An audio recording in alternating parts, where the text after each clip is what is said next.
from General Flynn, they're mentioning the involvement of Jacob. I forgot what his title is. Was he one of the people that attended or that arrived at your offices as part of this party? Commissioner, Colonel Jacobs, he's the commander of serious organized crime in Durban. Okay. He was not part of the members. Not one of the people that he was not one of the people that arrived. He never came there. Okay, thank you. Sorry, Commissioner. I don't think he was the commander at that stage. He's the commander now. I think at that stage he would have been the group leader for the SANEB section, for the drug section at Durban. I think he was in charge of the drug members. That might be how he described him, yes. But he wasn't one of the people that arrived. No, we never arrived on that day, no. Thank you. Just to follow up with that, I think we would have dealt with it later on, but at this point, just to contextualize things, who was there at the offices? From your office, you said it was Warrant Officer van der Berg and yourself. Who else was there other than Major General Sinona and Brigadier Nyuswa and Dina Govender? Who else was present? It was Warrant Officer Pangase and then the other members from the tracing team. I don't know all of them. So the people you knew was Warrant Officer Pangase? Yeah. Okay. He introduced himself to me then also as the investigating officer of this matter. Had you known him before? Yes. Okay. Yeah. Thank you. Please then proceed to your paragraph 52.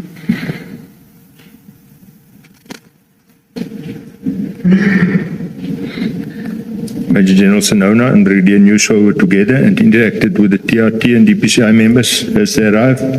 They did not initially give any instructions to us until after the exhibits were put into the safe. I went to Major General Sinona and Brigadier Nyuswa, greeted them. Warrant Officer Pangase identified himself to me as the investigating officer of this matter. I briefed them as to which one of the safes we will be used to store the stuff, the exhibits in. Major General Sinona then called Dina Govender and told him to go and buy coffee for the two of them. I then told Warrant Officer Pangase that the safe is available. We have cleaned it out and that we can take the exhibits to the safe. I must point out that no one, not even Brigadier Nyuswa or Warrant Officer Pangase, told me the exhibits had been at Isipingo. They also did not discuss that they had looked for any other alternatives. I went with Warrant Officer Pangase. Is there any significance in your mention of the fact that you were not told that the exhibits had been in Isipingo? Commissioner, I only saw on those WhatsApp groups where these exhibits came from. I was not told by any one of them where it was seized and where it came from. What I'm asking is, you specifically say they did not tell you, that is the two seniors, that the exhibits had been in Isipingo. So my question is there any significance in you mentioning that? Just the fact that they didn't tell me that. All right, thank you. Just to follow up, which is what I was asking about Colonel Dina Govender. Where was this coffee shop around the premises? Because you had not identified it. How far was it? It's just around the corner. If I go to this, let me just see if I can. No, it can't be seen there. Sorry? It's just around the corner. It's 250 meters from the office. Okay. And with the 5 members, how many persons were there when you were doing the offloading? There was quite a lot of them. Easily about 20 of them. 20, okay, Yeah. that's fine. All right, thanks. Please proceed. with your- Earlier you spelled Dina as D-I-N-A, I think twice. Now you say D-E-E-N-A. What's the correct spelling? D-I-N-A. D-I. Apologize for that, Commissioner. Well, this one at 53 should be corrected then. All right, thank you. Colonel, going back to the chairperson's question about they didn't inform you that these drugs had been to Isipingo first. They didn't inform you of that. Had they told you that these were first booked at Isipingo, or if you had known at that time, administratively, what would have happened? What would you have done as a receiver? What would you require? What are the processes that would have had to be complied with for you to receive these drugs that you are now told were in Isipingo? Is there anything at all? We would have just used that SAP 30 number in our occurrence book entry. If they had booked it in there and they did supply it to us, we would have included it in our occurrence book entry. Okay. Thank you. And would that have included you confirming physically that what was taken from Isipingo, what had been booked in and booked out from Isipingo, is exactly what is being given to you? Would you have had to physically check that, or it would be sufficient that they just gave you the SAP 13 so that you enter it in your book? If they had a copy of the register, it would have assisted, so we could have known how many bricks was entered there. And would you have checked them physically, is what I'm asking. I wouldn't have necessarily checked them because they took the keys.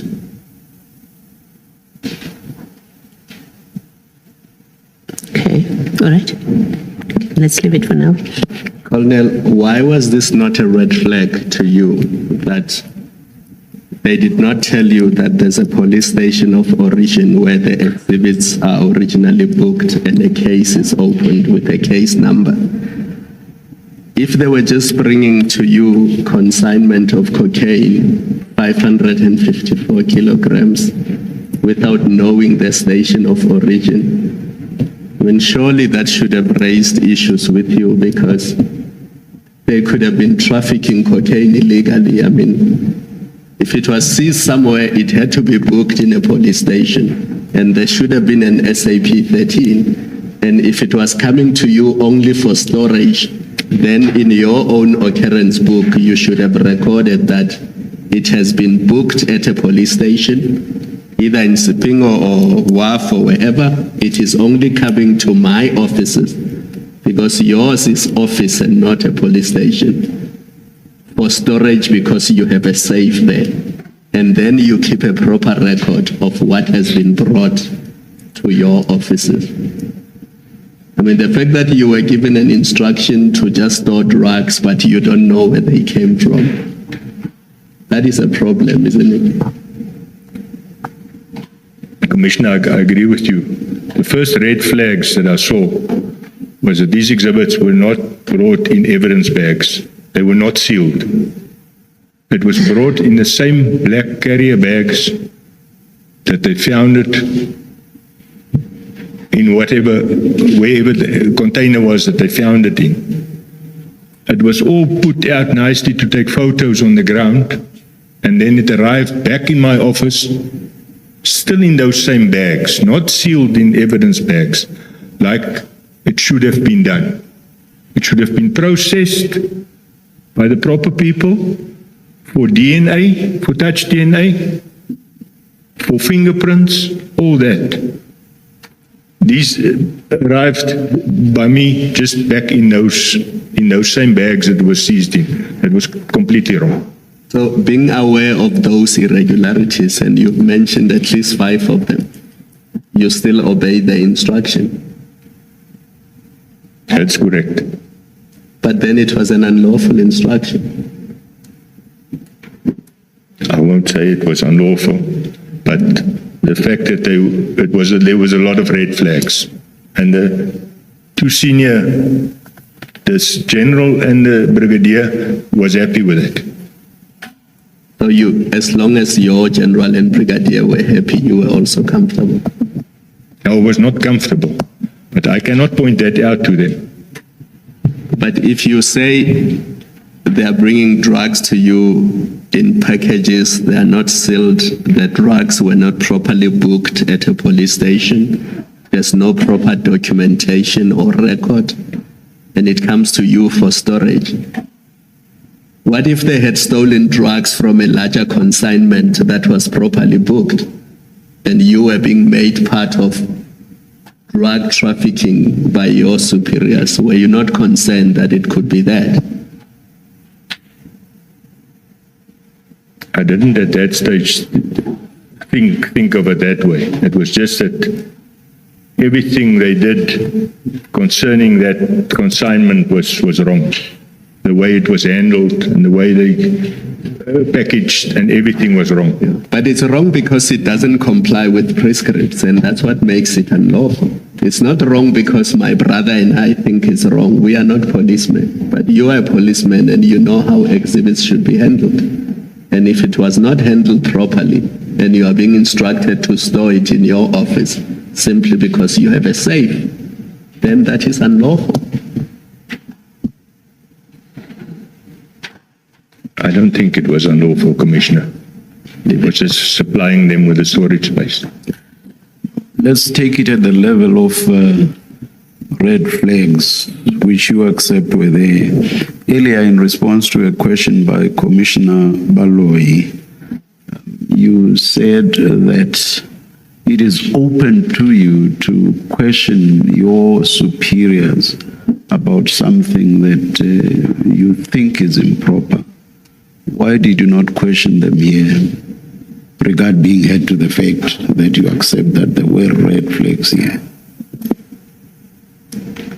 Commissioner, in the police, it's not that easy to question your superiors. For me to have questioned the general and the brigadier, there would have been serious consequences for me. Then under what circumstances would you question? Because you accepted when Commissioner Baloyi asked you that in some instances you may question. So under what circumstances would you question then? Because what you just said seems to go against what you said earlier in response to that question by my co-commissioner. Commissioner, certain smaller things you can question them about. Something as serious as this. Tell them they were at that scene where the stuff was seized. They obviously inspected it there and still arrived with the members there. Still, they didn't give them guidance there on the scene on how to do these, how to package the drugs, how to transport it. To take him on and to take him on there in front of the people, there would have been serious consequences for me. Colonel, there's a difference in being defying an instruction, and asking questions or raising concerns, maybe raising concerns. And the suggestion is not that you should have been defiant. The suggestion, or what is being put to you, is you are confronted with this situation which clearly breaks every rule that you know about of handling exhibits, including the security implications of keeping these drugs here. Granted, at that time you didn't know that these were going to be there for months. You didn't know that on that day one. But you are keeping this huge consignment where you don't have security at all. It's difficult to understand that you did not raise that at the time without being defiant about it, but raise the concern. And still be told, no, we will keep it here. You know, we hear your concern, but we'll keep it here. But you don't at all. And you rely on historical correspondence that, well, they know from, the last correspondence that we don't have security when in the moment where you're being asked to store a huge amount of cocaine with huge value, you don't say at that point, maybe we should go, should you not be thinking about another police station? Or give me security tomorrow or tonight. I would like to have more people who are going to be watching this. That you did not do that is difficult to understand. I accept what you say, Commissioner. Thank you. Thank you, Mrs. Can I just follow on what the commissioners are asking, perhaps? So, at least at this stage, and I take it because you are receiving some instructions, we've established that at least as of 2017, your office no longer has the authority or the can't store exhibits. So there's no SAPS 13 register. Essentially, what that would mean legally is that your offices are wholly unsuitable. Would you accept that? And that you and Brigadier Nyuswa and General Sinona would be aware of that? You mean in 2017? In 2021. This is now in. That's correct. Right. Commissioner. And Warrant Officer Mpangase would be aware of it. That's correct. And you are now seeing that the bags or the exhibits are not sealed properly as they should according to the national instruction. That's correct. And at least yourself, Major General Sinona and Brigadier Nyuswa would know that.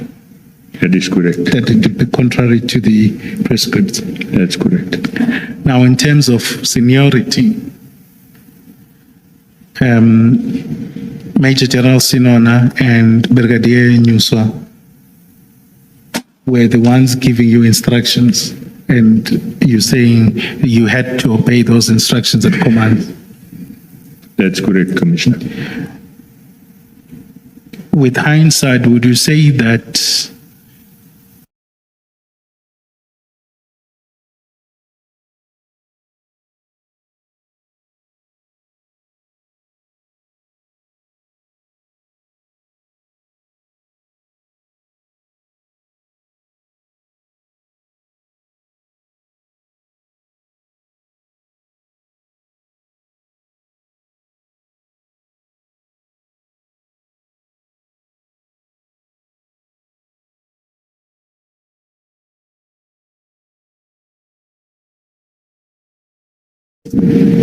and I'm not saying then, I'm saying with hindsight, would you say that they gave you an unlawful instruction? Seeing all the shortcomings that could have been so, yes, Commissioner.